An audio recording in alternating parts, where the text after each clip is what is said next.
Salve, salve amigos da astronomia em todo mundo! Meu nome é Sérgio Sacani, sou editor do blog Space Today e você está assistindo a mais um Space Today TV. No programa de hoje, será que a crise da cosmologia chegou ao final? Será que nós temos aí um resultado que pode ser considerado satisfatório para o que a gente chama de constante de Hubble? Lembrando que a constante de Hubble criou uma grande crise aí nos anos recentes, porque você medindo ela de duas maneiras diferentes, que deveria dar o mesmo resultado, não dá. Por que não acontece isso? E é isso que nós vamos entender aqui, porque surgiu um terceiro método de calcular a constante de Hubble.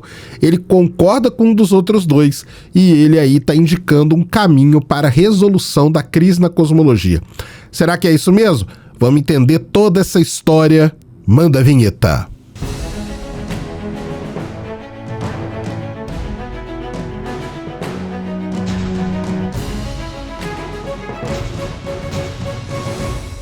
Muito bem, pessoal, vídeo novo aqui no canal. Antes do vídeo começar, você já desce aí, já deixa o seu like, já se inscreve no canal para você não esquecer durante o vídeo e para ajudar a causa da divulgação científica no Brasil.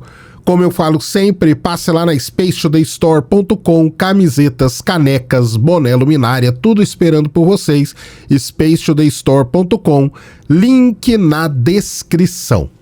Vamos para o vídeo de hoje, passar aqui nossos 10, 15 minutinhos batendo um papo sobre algo importante, interessante, relevante que acontece no nosso universo. E hoje vamos falar do universo mesmo, porque hoje nós vamos falar aí da famosíssima crise na cosmologia. Você sabe o que é essa crise na cosmologia?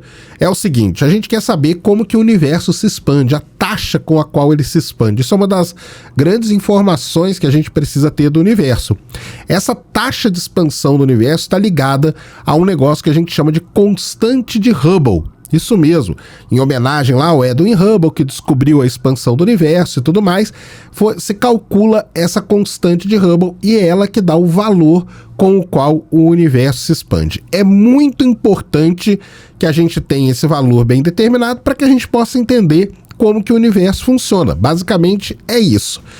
E como calcular a constante de Hubble? E é aí que começa toda a confusão, toda a chamada crise na cosmologia.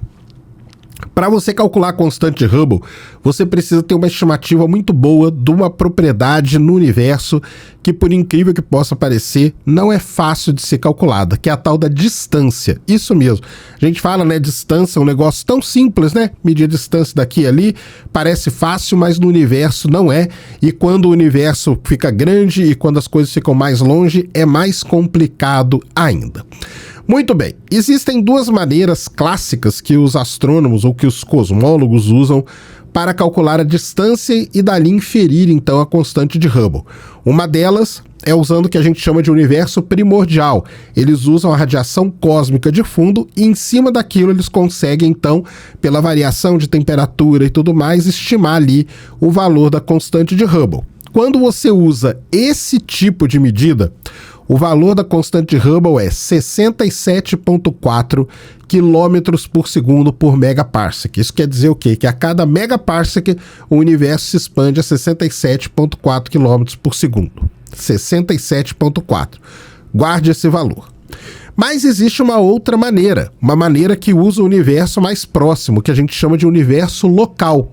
E essa maneira é baseada classicamente nas variáveis cefeidas. Por quê? Porque as estrelas variáveis cefeidas, elas teriam ali um pico, né, de luminosidade muito fácil da gente identificar, ou seja, para medir a distância seria algo muito mais fácil e com uma precisão muito maior.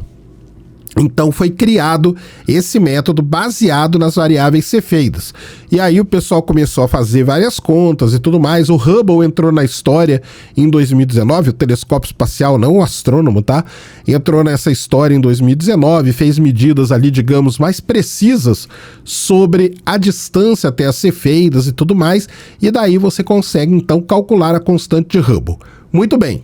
Quando você faz esse cálculo da constante de Hubble, o valor que você encontra é de 72 km por segundo por megaparsec. Lembrando, pela radiação cósmica de fundo, 67,4. Pelas cefeidas, 72. É uma diferença muito grande. Essa diferença não pode acontecer. Essa diferença indica que alguma coisa está errada. Ou a medida está errada, ou existe uma nova física por trás de tudo isso. Algo não está muito bem nisso aí, porque essa diferença não pode ser grande desse jeito. Muito bem. Aí os astrônomos começaram a imaginar que outra maneira que a gente podia medir essa distância. A gente usou as cefeidas, a gente usou a radiação cósmica de fundo e tudo mais. Aí um grupo de pesquisadores resolveu fazer o seguinte: vamos usar as estrelas gigantes vermelhas. Isso mesmo. Por que as gigantes vermelhas? Porque as gigantes vermelhas são estrelas grandes, são estrelas luminosas, são estrelas que têm um pico de brilho ali muito fácil da gente identificar, e com isso a gente consegue então fazer um cálculo de distância muito bom, muito tranquilo, com uma grande precisão. Lembrando que para medir a distância a gente precisa de algo que tenha um pico de brilho, um brilho muito bem marcado. E as gigantes vermelhas têm isso. E os pesquisadores, então, começaram a trabalhar nisso. Primeiro mediram de uma galáxia, depois mediram de várias outras galáxias, fizeram ali várias checagens, verificações e tudo mais, para confirmar que o resultado que eles iam obter teria ali um determinado sentido, um determinado valor, né? Então, eles fizeram de tudo para ter uma boa precisão na estimativa da distância. Isso é fundamental para o cálculo da constante de Hubble. E eles foram, então, fazendo todo esse trabalho, passando aí por várias e várias galáxias e conseguiram calcular, então, a constante de Hubble. E quando se calcula a constante de Hubble, usando as gigantes vermelhas como marcador de distância, a gente tem o valor de 69,8 km por segundo por megaparsec. Vamos lembrar? Radiação cósmica de fundo, 67,4. Cefeidas, 72. E agora a gente tem o 69,8. Esse 69,8, se você levar em consideração ali as barrinhas de erro, né, a incerteza que a gente fala, esse valor dá muito próximo do valor medido pela radiação cósmica de fundo. E isso, de acordo com os pesquisadores, colocaria então um ponto final nessa crise da cosmologia. Mas e aí as cefeidas? Por que elas estariam erradas? Se a gente usa cefeidas, os astrônomos usam as cefeidas, agora descobriu que está tudo errado com elas? Bem, é o seguinte, tem um problema com as variáveis cefeidas. As estrelas variáveis cefeidas são estrelas ali muito jovens, são estrelas que variam de brilho, por isso que elas têm esse nome, né, e tudo mais. E embora ela tenha aquele pico de luminosidade que você pode encontrar e tudo mais, existe uma incerteza muito grande na hora de determinar essas coisas, uma incerteza que não é que ela é muito grande, mas ela é maior do que a incerteza, por exemplo, na determinação de brilho das gigantes vermelhas. E isso pode estar acumulando esses erros dentro do cálculo da constante de Hubble. Por isso que a constante de Hubble dá um valor muito maior, dá os 72 km por segundo por megaparsec, e não na casa dos 67, 69 ali, que está dando tanto com a radiação cósmica de fundo, como agora com as gigantes vermelhas. E aí, será que é o fim, então, da crise na cosmologia? Essa é a grande questão. Muito bem, os pesquisadores, eles querem muito que o James Webb seja lançado. Tá aí o James Webb de novo aparecendo nessa história. Por quê? Porque com o James Webb vai ser possível fazer medidas muito mais precisas devido, né, a toda a característica dele, principalmente das gigantes vermelhas. Nós vamos poder medir com mais precisão ainda a distância, recalcular tudo isso e ver como que esses novos valores aí se comportam dentro da estimativa da constante de Hubble. Mas, de acordo com os pesquisadores aí que publicaram esse trabalho, no momento, a crise na cosmologia parece ter sido resolvida. Parece que a gente chegou aí num valor da constante de Hubble que deve estar aí na casa entre os 67 e 69 km por segundo por megaparsec, e não lá na casa dos 70, né? No caso dos 72, calculado pela cefeida. Lembrando, o problema das cefeidas é que elas têm ali, né, são estrelas que têm muito ruído, e esse ruído acaba criando uma incerteza maior nos dados, maior do que, no caso, as gigantes vermelhas.